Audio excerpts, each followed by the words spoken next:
بسم الله الرحمن الرحيم الحمد لله وكفى وسلام على عباده الذين اصطفى أما بعد أعوذ بالله من الشيطان الرجيم بسم الله الرحمن الرحيم وأنه كان رجال من الإنس يعوذون برجال من الجن فزادوهم رهقا وقال النبي صلى الله عليه وسلم من تعلق شيئا وكل إليه صدق اللہ العظیم وصدق رسولہ النبی الکریم اللہم صلی علی سیدنا محمد وعلی آل سیدنا محمد وبارک وسلم۔ محترم بھائیوں بزرگوں، ایک مرتبہ نبی اکرم صلی اللہ علیہ وسلم نے ارشاد فرمایا کہ حج کے موقع پر تمام امتوں کے انبیاء اور ان کی امتیں میرے سامنے پیش کی گئیں، یعنی آپ صلی اللہ علیہ وسلم اپنا ایک مکاشفہ بیان فرما رہے ہیں کہ میں یہ دیکھتا ہوں کہ ہر نبی اپنی امت کے ساتھ آ رہا ہے، میرے سامنے پیش کیا جا رہا ہے، تو میں دیکھتا ہوں کہ کسی نبی کے ساتھ چند افراد ہیں، کسی کے ساتھ 5-6 افراد ہیں، کسی کے ساتھ 10 ہیں، کسی کے ساتھ 12، کسی کے ساتھ زیادہ، کسی کے ساتھ کم، اور یہ بتلایا جاتا کہ یہ ان کی امت ہیں اور یہ نبی ہیں۔ یہاں تک کہ میں نے دیکھا ایک مجمع جو دوسرے نبیوں کے مجمع سے ذرا بڑا ہے، میں نے پوچھا کہ یہ کس کی امت ہے، تو بتلایا گیا کہ حضرت موسیٰ علیہ السلام کی امت ہے۔ پھر میں نے دیکھا کہ ایک بہت بڑا مجمع، اتنا بڑا مجمع کہ پہاڑوں پر بھی لوگ، زمین پر بھی لوگ۔ میں نے پوچھا یہ کس کی امت ہے، بتلایا گیا کہ یہ آپ کی امت ہے،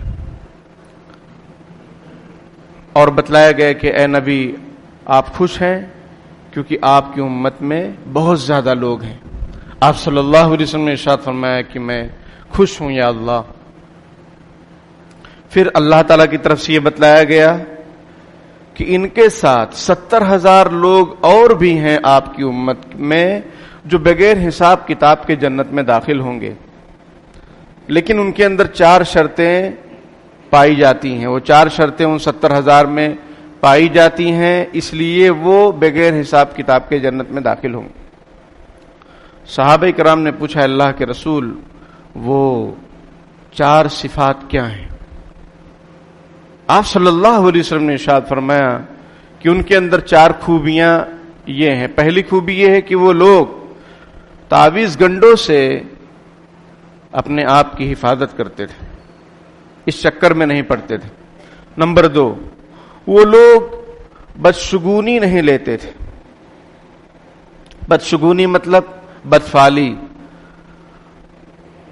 نمبر 3، وہ لوگ داغنے سے علاج نہیں کرتے، لوہا گرم کر کے بدن میں لگانا اور یہ سمجھنا کہ اس سے شفا ہو جائے گی، یہ ایک طریقہ تھا زمانے جاہلیت میں، اسلام سے پہلے۔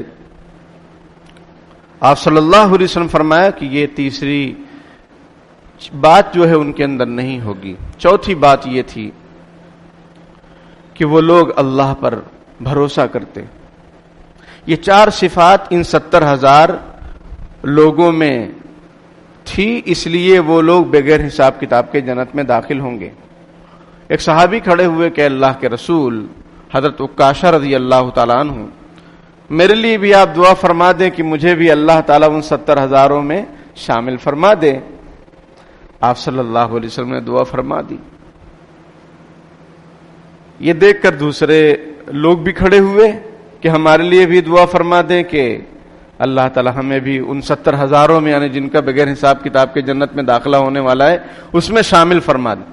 آپ صلی اللہ علیہ وسلم نے ارشاد فرمایا سبقک بہا عکاشہ، کہ عکاشہ آپ سے پہل کر گئے، یعنی انہوں نے سب سے پہل کر لی، دعا کی درخواست کر دی، میں نے اللہ پاک سے دعا کر دی اور اللہ نے قبول کر لیا۔ اب میں دعا نہیں کروں گا، اب اللہ کی مرضی ہے، جس کو چاہے بغیر حساب کتاب کے جنت میں داخل فرمائے۔ تو ہمیں بھی اللہ تعالیٰ سے یہ دعا کرنی چاہیے، اگرچہ ہمارے اعمال کیسے ہیں ہمیں معلوم ہے، لیکن اللہ کی رحمت بہت وسیع ہے، اور رحمت حق بہانہ می جویت بہا نمی جویت، اللہ کی رحمت بہانہ ڈھونڈتی ہے، بہت زیادہ نہیں ڈھونڈتی۔ اس کو کون سی ادا پسند آ جائے، تو ہمیں بھی یہ دعا اللہ پاک سے کرنی چاہیے کہ اللہ تعالی ہمارا، آپ کا، سب کا، پوری امت کا بغیر حساب کتاب کے جنت میں داخلہ فرما دیں، اس لیے کہ اگر حساب کتاب شروع ہوا تو بہت مشکل ہو جائے گا معاملہ۔ اس لیے نبی اکرم صلی اللہ علیہ وسلم کی دعاؤں میں ایک دعا یہ بھی ہے کہ اللہم حاسبنی حسابا یسیرا، اے اللہ میرا آسان حساب لیجئے۔ یہ کون دعا کر رہے ہیں؟ رحمت للعالمین، شفیع المذنبین حضرت محمد مصطفیٰ صلی اللہ علیہ وسلم، جو کہ بخشے بخشائے ہیں۔ تو ہمیں آپ کو کتنا دعا کرنی چاہیے۔ اصل جو میں آپ کو بات سمجھانا چاہتا ہوں وہ یہ جو صفات ذکر کی گئی 4، اس میں پہلی صفت آئی کہ یہ لوگ تعویذ گنڈوں سے اپنے آپ کو بچاتے ہیں۔ کیا اس سے ہر قسم کا تعویذ مراد ہے؟ اس لیے کہ امت میں نظریات مختلف لوگوں کے ہیں، اور وہی نظریہ صحیح مانا جائے گا جو قرآن و سنت کے مطابق ہو۔ ہمارے آپ کے مان لینے سے کچھ نہیں ہوگا۔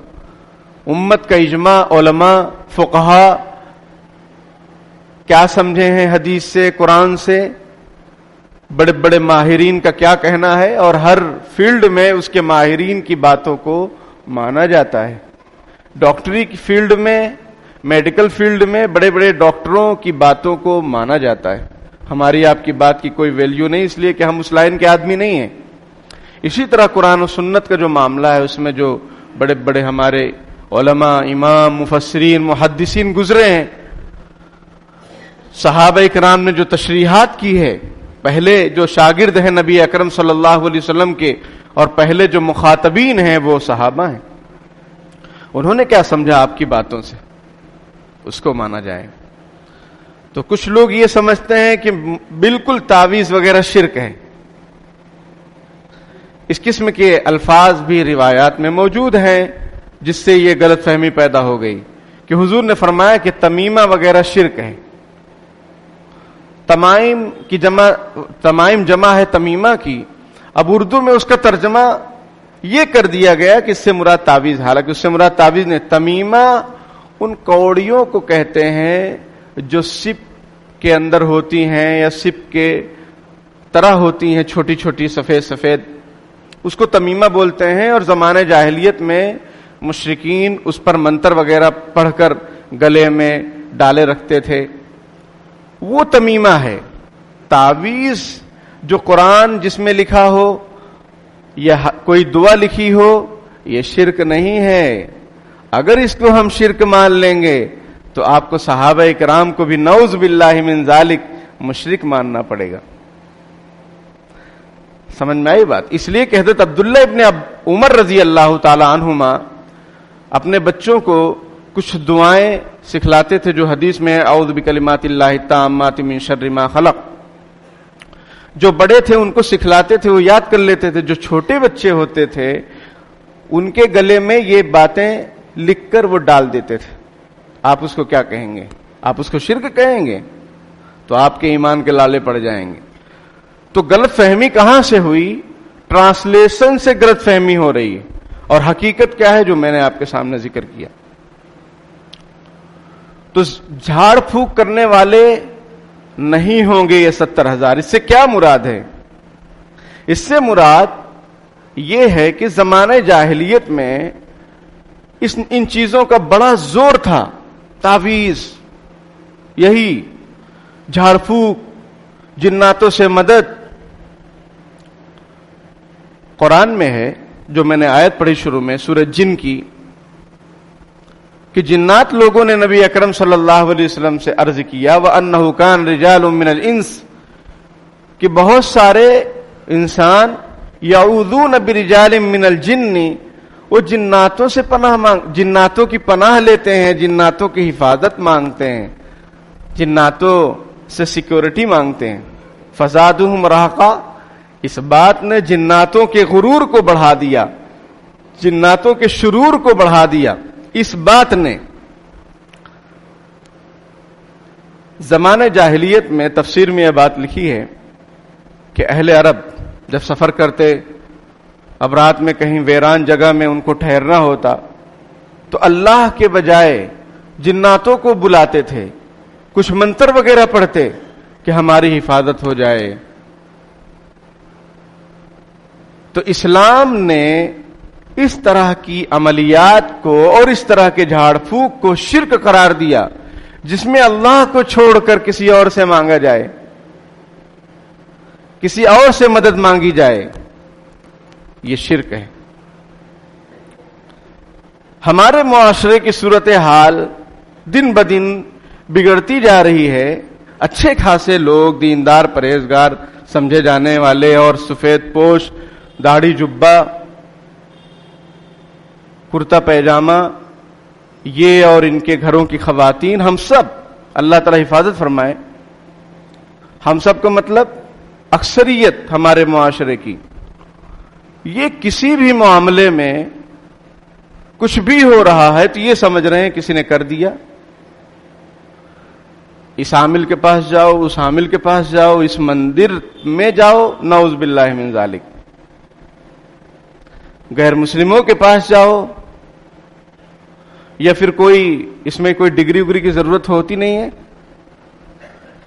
جو جس کا دل چاہتا ہے وہی بن جاتا ہے، بیٹھ جاتا ہے آنکھیں بند کر کے، سمجھ رہے ہیں؟ تو بس بھیڑ لگ گئی۔ یہ جو چیزیں ہیں، کسی کے دماغ کو پڑھ لینا، کسی کی ہسٹری کو بیان کر دینا، اور یہ سب ایک علم ہے۔ یہ یونیورسٹی وغیرہ میں پڑھایا جاتا ہے کہ کسی کے دماغ کو کیسا پڑھا جائے۔ انگریز جو ہے وہ بھی تو جادو دکھاتے ہیں، کیا سے کیا کرتے ہیں، لیکن ان میں اور ہم میں فرق یہ ہے کہ وہ لوگ یہ نہیں کہتے کہ ہم بہت ولی ہیں، پہنچے ہوئے ہیں، اور ہمارے یہاں یہ ہے کہ ذرا سا چمتکار کسی سے ہوا یا لوگوں نے دیکھا تو فوراً اس کو پہنچا دیتے ہیں کہ پہلے آسمان والا ہے، یا مکہ مدینہ ایسے ہی جاتا رہتا ہے، یا اجمیر شریف بھیجتے رہتے اپنے جناتوں کو۔ جناتوں کا یہی کام ہے، کسی آزاد مخلوق کو اپنا غلام بنانا اسلام میں ناجائز ہے۔ اللہ وما خلقت الجن والانس الا لیعبدون، ہم نے انسانوں اور جناتوں کو اپنی عبادت کے لیے پیدا کیا ہے۔ ان کا بھی وہی کام ہے جو ہمارا کام ہے، نہ یہ کہ ہم ان کو اپنا غلام بنائیں، اور نہ وہ آسانی سے کسی کے غلام بنتے ہیں۔ ہاں، جو لوگ غلط کاموں میں مبتلا ہو جاتے ہیں، طرح طرح کے جنتر منتر استعمال کرتے ہیں، تو شیطان بھی تو بہکانے کے لیے ہے نا، اس کا ایک راستہ تھوڑی ہے کہ وہ صرف نماز میں ہی وسوسہ ڈالتا ہے، وہ تو پوری زندگی میں عجیب و غریب طریقے سے حملہ کرے گا۔ اس نے تو کہا ہے اللہ تعالی کے سامنے، لآتینہم من بین ایدیہم ومن خلفہم وعن ایمانہم وعن شمائلہم ولا تجد اکثرہم شاکرین، کہ میں ضرور بالضرور ان انسانوں کے پاس آگے سے، پیچھے سے، دائیں سے، بائیں سے آؤں گا، اور آپ ان میں سے اکثر لوگوں کو شکر گزار نہیں پائیں گے۔ آج ہر کوئی شکوہ شکایت میں مبتلا ہے، ہر کوئی۔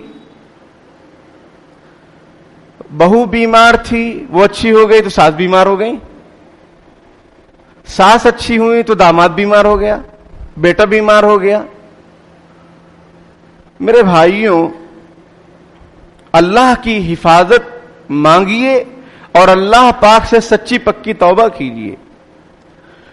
تو میں جو حدیث شریف ذکر کیا شروع میں آپ کے سامنے کہ یہ لوگ تعویذ گنڈوں کو نہیں کرتے، اس سے مراد کفریہ شرکیہ تعویذ ہیں۔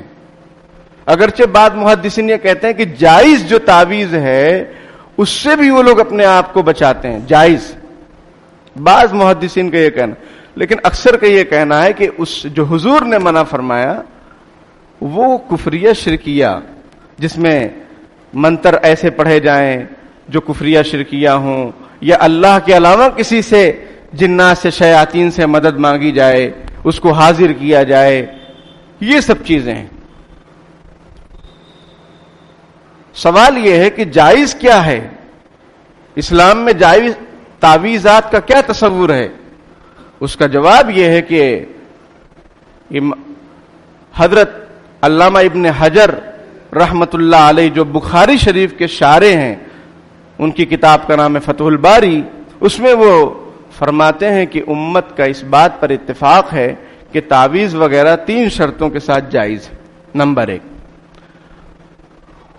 تعویذ یا دم سمجھ رہے ہیں، وہ پھونک مارنا، جھاڑ پھونک، 3 شرطوں کے ساتھ جائز ہے۔ نمبر 1، وہ قرآن حدیث سے ہو، جو دم کیا جا رہا ہے، جو لکھا جا رہا ہے، وہ قرآن کی آیتیں ہوں یا پھر حدیث شریف کہ اندر جو دعائیں منقول ہیں آپ صلی اللہ علیہ وسلم سے وہ۔ نمبر 2، اس کا معنی اور مطلب معلوم ہو، یہ نہیں کچھ بھی لکھ دے رہے ہیں، ٹیڑھا میڑھا کچھ بھی، ایسا نہیں چلتا ہے۔ نمبر 3،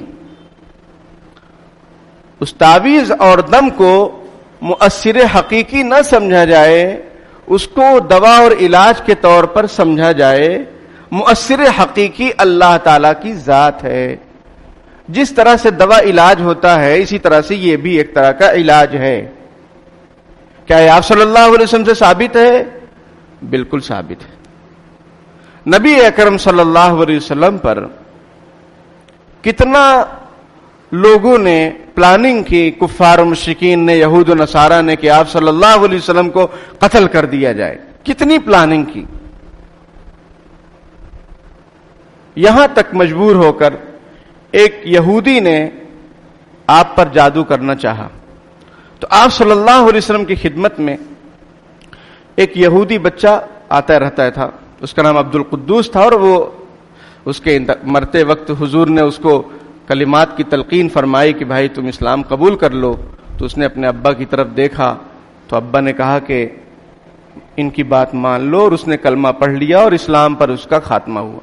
لیکن وہ بچہ جو رہتا تھا، ایک یہودی لبید بن عاصم جو جادوگر تھا، اس نے اپنے گھر سے 2 خواتین کو بھیجا کہ اس بچے کے ذریعے سے آپ صلی اللہ علیہ وسلم کے بال مبارک اور وہ کنگھی جس سے آپ کرتے تھے، اپنے بالوں کو اوڑھتے تھے، اپنے بالوں کو سنوارتے تھے، وہ کنگھی اور یہ آپ صلی اللہ علیہ وسلم کے کچھ بال سر کے وہ حاصل کریں۔ وہ بچے نے ان کو دے دیا اور وہ عورتیں گئی اس کے پاس، اور اس نے پھر اس میں کچھ منتر وغیرہ پڑھ کے کسی کنویں کے اندر اس کو ڈال دیا۔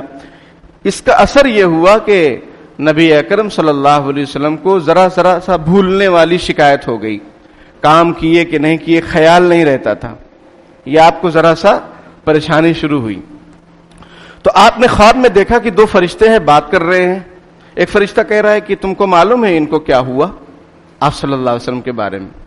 تو دوسرا فرشتہ کہہ رہا ہے ہاں ہمیں معلوم ہے کہ ان پر جادو کیا گیا ہے۔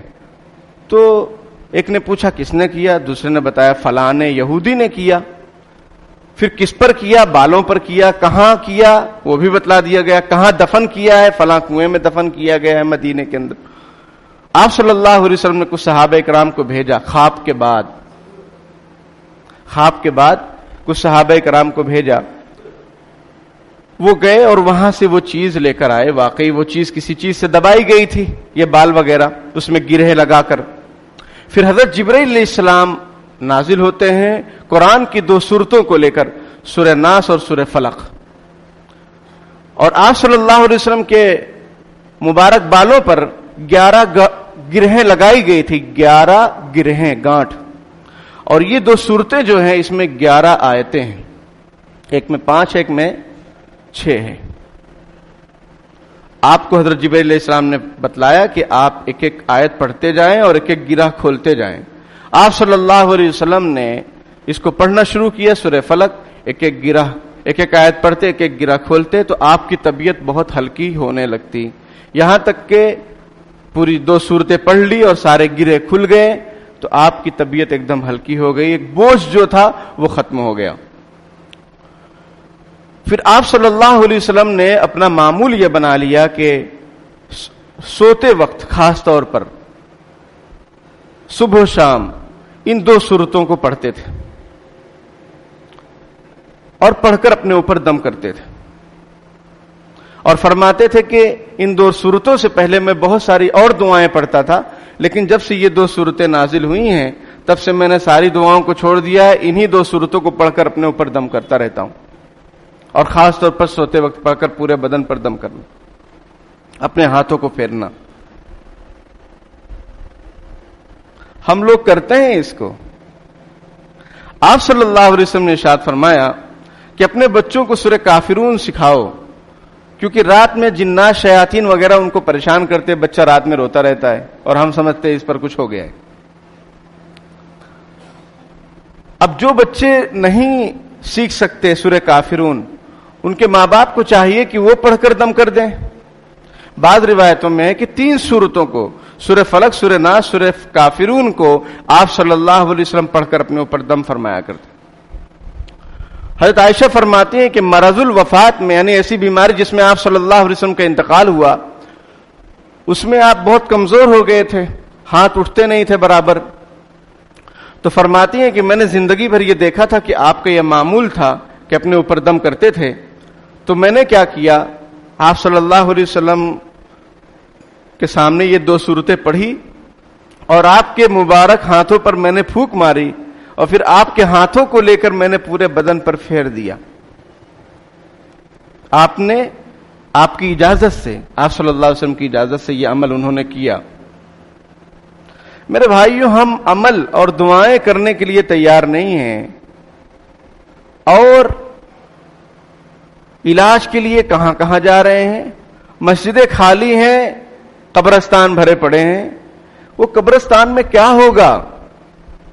عورتیں جا رہی ہیں، چونکہ اندر انٹری نہیں تو باہر جالی سے ہی دیدار کر رہی ہیں، ہیلو ہائے کر رہی ہیں۔ ارے کیا ہوگا؟ کہاں چلا گیا ہمارا ایمان؟ ایک صحابی نے عرض کیا، اللہ کے رسول، رات میں مجھے کسی چیز نے کاٹ لیا تھا جس کی وجہ سے میں سو نہ سکا۔ آپ صلی اللہ علیہ وسلم نے ارشاد فرمایا کہ تم نے شام میں یہ دعا کیوں نہیں پڑھی تھی، اعوذ بکلمات اللہ التامات من شر ما خلق؟ اگر پڑھ لیتے تمہیں کوئی چیز تکلیف نہ پہنچاتی۔ اسی طرح سے حضور اکرم صلی اللہ علیہ وسلم نے ارشاد فرمایا حدیث شریف میں کہ اگر کوئی کسی نئی جگہ جائے، وہاں اسے کچھ خوف اور ڈر ہو، تو وہ اس کو پڑھ لے، یہ دعا جو میں نے ابھی پڑھی، اور یہ حدیث شریف میں، تو اس کو کوئی چیز تکلیف نہیں پہنچائے گی جب تک وہاں وہ ٹھہرا رہے گا۔ عربوں کی طرح نہیں، جاہلیت کی طرح اور شرک کفر کے زمانے کی طرح کہ ہم جو ہے کوئی منتر جنتر پڑھیں۔ اسلام نے دعائیں بتلائی، آپ صلی اللہ علیہ وسلم نے دعائیں سکھلائی صحابہ کرام کو، یہ پڑھو، یہ کرو، خود کر کے دکھلایا، اور خود پر اثرات ہوئے تو حضور نے یہ کیا۔ اور ہم پر اثرات، اگر خدا نہ کرے، اللہ تعالیٰ سب کی حفاظت فرمائے، اگر کسی پر کوئی اثر ہو بھی جا رہا ہے تو ہم کیا کر رہے ہیں؟ ہم کیوں نہیں اس پر عمل کر رہے ہیں؟ اور ایسے ایسے لوگوں کے پاس جا رہے ہیں جن کا دین اسلام سے دور دور تک واسطہ نہیں، تعلیمات سے کوئی واسطہ نہیں، یا تو وہ اسلام والے ہی نہیں ہیں، یا اسلام والے ہیں تو جھوٹے، مکار، فریبی، 1 نمبر کے۔ ابا جا رہا ہے، اس کو بتا رہے ہیں تمہارے بیٹے پر بہت خطرناک کرایا گیا ہے، اور بیٹا جا رہا ہے کہہ رہے تمہارے اوپر کچھ نہیں ہے، لیکن پیسہ دونوں سے لے رہے ہیں، ابا سے بھی لے رہے ہیں اور بیٹے سے بھی لے رہے ہیں۔ اور حال یہ ہوتا جا رہا ہے ہمارا آپ کا کہ خواتین جا کے پوچھ رہی ہیں کہ اس لڑکی سے شادی کریں گے تو کیا ہوگا، یہاں رشتہ کرنا چاہیے۔ حضرت جابر بن عبداللہ رضی اللہ تعالیٰ عنہ فرماتے ہیں کہ نبی اکرم صلی اللہ علیہ وسلم ہم لوگوں کو جس طرح قرآن کی آیتوں کو سکھلاتے تھے، اس طرح سے استخارہ سکھلاتے تھے کہ ہر کام میں استخارہ کرو۔ اگر کوئی کام ایسا ہے جو سمجھ میں نہیں آ رہا ہے، جیسے شادی بیاہ کا موقع ہے، کوئی زمین وغیرہ کہیں لینی ہے، کوئی بزنس شروع کرنا ہے، سمجھ میں نہیں آ رہا ہے، تو امت کا مزاج کیا بن رہا ہے؟ کسی بابا کے پاس جاؤ، کوئی کھیلا اولا لا کے گاڑ دو تو زمین جلدی سے بک جائے گی، تعویذ گاڑ دو تو زمین جلدی سے بک جائے گی۔ یعنی افراط اور تفریط میں امت مبتلا ہے۔ جیسا کہ میں نے عرض کیا شروع میں، کچھ لوگ وہ ہیں جو سرے سے اس کو مانتے ہی نہیں کہ یہ سب شرک ہے، یہ بھی غلط۔ کچھ لوگ وہ ہیں ہمارے معاشرے میں جو ہر کام میں، ہر بات میں ان کو ایک تعویذ چاہیے، اور ادھر پھر بازار گرم ہے، دمادم مست کلندر والا، سب دم پہ دم ہو رہا ہے، اور دم نکل جا رہا ہے، اور کتنے واقعات ہمارے سامنے پیش آئے کہ جانیں چلی گئیں، ہیرے جواہرات سونے چاندی لوگوں نے لوٹ لیے، قتل کر کے ندی اور نالے میں ڈال دیے، اب بھی ہمیں ہوش نہیں آیا، ہمارے معاشرے کو ہوش نہیں آ رہا ہے. کتنی جانیں چلی گئیں، سب ہمارے سامنے ہے، پھر بھی ان کے چکروں میں پڑے ہوئے ہیں. کسی جگہ کے پانی کو آب زمزم سے زیادہ اہمیت دی جا رہی ہے، کوئی عطر لگا کے جا کے مسجد کے کسی خاص جگہ پر بیٹھ رہا ہے کہ یہاں میرے اوپر کچھ حاضری ہو جائے گی. عجیب بات ہے. اللہ کہاں چلے گئے پھر؟ اللہ تعالیٰ فرماتا ہے مجھ سے مانگو میں دوں گا. ہم کہتے ہیں ہم آپ سے نہیں مانگیں گے، پوری دنیا سے مانگیں گے، اور مانگ رہے ہیں پھر پوری دنیا سے. پوری دنیا میں ذلیل اور خوار ہو رہے ہیں اللہ کو چھوڑ کر. اللہ فرما رہا ہے ادعونی استجب لکم، مجھ سے مانگو میں تمہاری دعائیں قبول کروں گا. اور پھر دوسری جگہ بڑی خطرناک وارننگ بھی ہے، ان الذین یستکبرون عن عبادتی سیدخلون جہنم داخرین، جو میری عبادت سے تکبر کرتے ہیں، اعراض کرتے ہیں، منہ موڑتے ہیں، وہ جہنم میں ذلیل ہو کر داخل ہوں گے. اور عبادت کی جو تشریح آپ صلی اللہ علیہ وسلم نے ارشاد فرمائی وہ دعا فرمائی. دعا، الدعا هو العبادہ، دعا ہی عبادت ہے. الدعا مخ العبادہ، دعا عبادت کا مغز ہے. اب حال یہ ہے ہمارے اور آپ کے اوپر ایسے جو ہے فتنے مسلط ہو رہے ہیں موبائل اور انٹرنیٹ کے ذریعے سے کہ فرض نماز ہو رہی فوراً اٹھ کے نکل جا رہے ہیں کہ دعا نہیں مانگنا چاہیے، دعا ثابت نہیں ہے، دلائل چاہیے. آؤ ہم آپ کو دلائل دیتے ہیں کہ ثابت ہے کہ نہیں ثابت ہے. اتنا دعا یعنی مانگ ہی نہیں رہے، اور جو مانگ رہا ہے اس کو کہہ رہے ہیں کہ دعا ثابت ہی نہیں، یعنی تم بھی مت مانگو، ہم تو ڈوبے ہیں صنم، تم کو بھی لے ڈوبیں گے. اور آپ صلی اللہ علیہ وسلم کا فرمان ہے کہ فرض نماز کے بعد دعا قبول ہوتی ہے، لیکن ہم مانگنے کے لیے، اور تہجد کے وقت دعا قبول ہوتی ہے لیکن ہم مانگنے کے لیے تیار نہیں. تو یہ دو نظریے جو ہیں یہ بالکل غلط ہیں. یہ افراط اور تفریط ہے، یہ غلو ہے کہ یہ کہنا کہ تعویذ اور دم کی کوئی حقیقت نہیں. آپ صلی اللہ علیہ وسلم نے حضرت حسن حسین پر دم فرمایا، اپنے اوپر دم فرمایا. حضرت ابو دجانہ رضی اللہ تعالیٰ عنہ ایک صحابی، ان کو کوئی جنات پریشان کرتا تھا، آپ صلی اللہ علیہ وسلم نے لکھ کر دیا کلمات، دعائیں، اس نے پریشان کرنا چھوڑ دیا. تو میں نے کیا عرض کیا تھا شروع میں کہ جائز ہے کہ نہیں؟ یہ کام جائز ہے، لیکن شرطیں ہیں اس کی 3.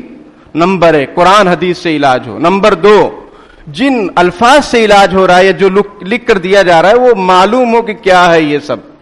اور نمبر 3 اس کو مؤثر نہ سمجھا جائے. جیسے آپ علاج کرواتے ہیں ویسے ایک قسم کا یہ بھی علاج ہے. جیسے آپ ڈاکٹروں پر کامل طور پر بھروسہ نہیں کرتے ویسے ان پر بھی بھروسہ مت کریں. لیکن معاشرے کی صورتحال یہ ہوتی جا رہی ہے، مردوں کی، عورتوں کی، کہ بابا نے کہہ دیا بات ختم، ابا اور اللہ تعالیٰ کیا کہہ رہا ہے اس سے کوئی لینا دینا نہیں، علماء کیا کہہ رہے ہیں اس سے کوئی لینا دینا نہیں. بابا نے کہہ دیا یہ رشتہ جو ہے صحیح نہیں ہے، بابا کو آگے کا علم ہے. آگے کا علم تو اللہ تعالیٰ کو ہے. قرآن کہتا ہے 5 چیزوں کا علم صرف اللہ کے پاس، قیامت کا، بارش کب ہوگی، ماں کے پیٹ میں کیا ہے، آدمی کہاں مرے گا اور کل کیا ہونے والا ہے. قرآن کہہ رہا ہے اس کا علم اللہ کے پاس ہے. ہم کہہ رہے نہیں اس کا علم بابا کے پاس بھی ہے. تو آپ کیا ہیں پھر؟ مسلمان بھی ہیں. قرآن تو کیا کہہ رہا ہے اور آپ کیا کہہ رہے ہیں؟ بابا نے کہہ دیا یہ رشتہ کرو گے تو گھر میں بہت جھگڑا ہوگا تو رشتہ ہی چھوڑ دیے. استخارہ کیجئے جو مسنون اور سنت ہے، اور استخارے میں کوئی خواب نظر آنا یا کوئی آئے آپ کو کہے ہاں شادی کرو، کوئی سفید کپڑے میں پہن کر، کوئی، یہ سب ضروری نہیں ہے، غلط ہے، ایسا کچھ نہیں ہوگا. اور اگر ہو گیا تو ہو گیا، لیکن اس کی کوئی حقیقت نہیں ہے. استخارے کا اصل مقصد یہ ہے کہ آپ اللہ سے خیر طلب کریں. اس کے لیے 2 رکعت نماز ہے، دعا ہے. اسلام نے جگہ جگہ توحید سکھلائی ہے، اور آج ہم لوگ جگہ جگہ شرک میں مبتلا ہوتے چلے جا رہے ہیں. جگہ جگہ نہ نماز پڑھ رہے ہیں، نہ دعا کر رہے ہیں، عاملوں پر بھروسہ. اور ایسے عامل جن کو قرآن شریف کا کچھ پتہ ہی نہیں، جن کو سورہ فاتحہ کا ترجمہ معلوم نہیں، جو نمازی نہیں، جو عورتوں سے مصافحہ کر رہے ہیں، عورتوں کو جو ہے اپنے سامنے بٹھائے ہوئے ہیں، آپ صلی اللہ علیہ وسلم کی خدمت میں کچھ خواتین آئیں اور انہوں نے کہا کہ ہم بھی بیعت ہونا چاہتے ہیں، جیسے صحابہ کرام آپ سے ہاتھ میں ہاتھ رکھ کر بیعت ہوتے ہیں، ہم بھی بیعت ہونا چاہتے ہیں۔ آپ صلی اللہ علیہ وسلم نے ارشاد فرمایا انی لا اصافح النساء، میں عورتوں سے مصافحہ نہیں کرتا۔ یہ سنت ہے، یہ اسلام ہے۔ ارے آپ کہیں گے بھائی علاج کے لیے ڈاکٹر کے پاس عورتیں جاتی ہیں تو کیا یہ حکم نہیں کہ پردے کے ساتھ جائیں؟ تو بابا کے پاس کیسے؟ کچھ بھی نہیں۔ تو اللہ کے واسطے میرے بھائیوں اللہ کی طرف رجوع کیجئے، ففروا الی اللہ، اللہ کی طرف بھاگو، اللہ سے دعائیں کرو، صبح شام کی دعائیں پڑھو، اپنے اوپر دم کرو۔ حفاظت کی جو دعائیں منقول ہیں صبح شام کی، بسم اللہ الذی لا یضر مع اسمہ شیء فی الارض ولا فی السماء وہو السمیع العلیم، اس کو کسی کو نہ یاد ہے نہ کسی کو پڑھنا ہے، بس تعویذ چاہیے۔ اور یہاں نماز پڑھ لو، وہاں پانی پی لو، وہاں کا پانی لاؤ، یہ سب شرک ہے، کفر ہے۔ اور یاد رکھیے اسلام کا قانون کیا ہے معلوم ہے؟ جادوگروں کے سلسلے میں ان کو مجبور کیا جائے کہ توبہ کرے اور باز آ جائے، نہیں اگر وہ مانتے تو اسلامی حکومت کا فرض ہے کہ ان کو قتل کر دیا جائے۔ یہ قانون ہے اسلام کا، کیونکہ یہ فتنے پھیلاتے ہیں۔ شیطان سب سے زیادہ کس سے خوش ہوتا ہے؟ میاں بیوی میں جھگڑا کرانے والے چیلے سے بہت زیادہ خوش ہوتا ہے۔ اور یہ تعویذوں کے چکر میں اس پر کر دیا اس پر کر دیا۔ اب شوہر اگر سسرال چلا گیا تو کہہ رہے ہیں کہ اس کو کھلا دیے سسرال، ارے بھائی وہ نہیں جا سکتا، آپ تو خوب گھومے جوانی میں، اب آپ کا بیٹا اگر چلا جا رہا ہے تو اس پر جادو ہو گیا، عجیب بات ہے۔ ان کے حقوق نہیں ہیں۔ قرآن نے کیا کیا؟ واتقوا اللہ الذی تساءلون بہ والارحام کی تفسیر کیا ہے جو خطبہ نکاح میں پہلی آیت پڑھی جاتی ہے؟ دونوں طرف کی رشتہ داریاں، ماں باپ کی بھی اور لڑکی کی طرف سے رشتہ داریاں، دونوں رشتہ داریوں کو نبھانے کا حکم قرآن دے رہا ہے۔ اب اگر کوئی جارت کرے اس کو تعویذ ہو گیا، اس کو کھلا دیے، کچھ میلا کھلا دیے، اندر کھلا دیے، کالا پیلا کر دیے، تو آپ دعائیں کیوں نہیں پڑھتے؟ صحابہ کرام آپ صلی اللہ علیہ وسلم دعائیں پڑھتے تھے، وہ کیوں نہیں پڑھتے؟ تو اللہ اور اس کے رسول کی تعلیمات پر یقین ہمارا اب کامل نہیں رہا، ان لوگوں کی جو ہے باتوں پر بہت زیادہ کامل یقین رہا۔ رشتہ داریوں میں پھوٹ دراڑ، آپس میں جھگڑے، ان کے یہاں کھانا نہیں، ان کے یہاں جانا نہیں، یہ ہو جائے گا وہ ہو جائے گا، اور مرد عورت کیا سب ادھر ادھر بھرے پڑے ہیں۔ عامل صاحب کہہ رہے ہیں کہ ہم تمہارا کام کر دیں گے، ہم تمہارا بچہ بیمار ہے اس کو اٹھا دیں گے، اور قرآن کہہ رہا ہے، حضرت ابراہیم علیہ السلام فرما رہے وَإِذَا مَرِضْتُ فَهُوَ يَشْفِينِ، کہ جب میں بیمار ہوتا ہوں تو اللہ تعالیٰ شفا دیتے ہیں۔ آپ صلی اللہ علیہ وسلم نے جنگیں لڑی، تعویذ کر دیتے، سب ایسے ہی ختم ہو جاتے، جناتوں کو بھیج دیتے، سب کو مار کے گرا دیتے۔ عجیب بات ہے، کتنے مجاہدے کیے، پیٹ پر پتھر 2 باندھے آپ صلی اللہ علیہ وسلم نے۔ ارے نکال لیتے کوئی کبوتر اور اس کو کاٹ کے ذبح کر لیتے جیسے جادوگر لوگ کرتے ہیں۔ اللہ تعالی ہم سب کو سمجھنے کی توفیق عطا فرمائے۔ اس فتنے سے بچیے، بچائیے، اللہ کی طرف رجوع کیجیے۔ مسجدیں خالی ہیں، قبرستان بھرے پڑے ہیں، اور قبرستان میں سب آ گیا، اچھی طرح سمجھ لینا۔ اللہ سے دعا کیجیے، دعائیں پڑھیے۔ ایک بزرگ فرماتے، اس پر بات ختم کرتا ہوں، کہ جو دعائیں منقول ہیں آپ صلی اللہ علیہ وسلم سے صبح شام کی، وہ ہم لوگ پڑھ نہیں رہے ہیں، اس لیے جنات و شیاطین ہم کو پریشان کر رہے ہیں۔ ٹھیک ہے، ہمارے گھروں میں قرآن کی تلاوت ہو نہیں رہی ہے، ناپاکی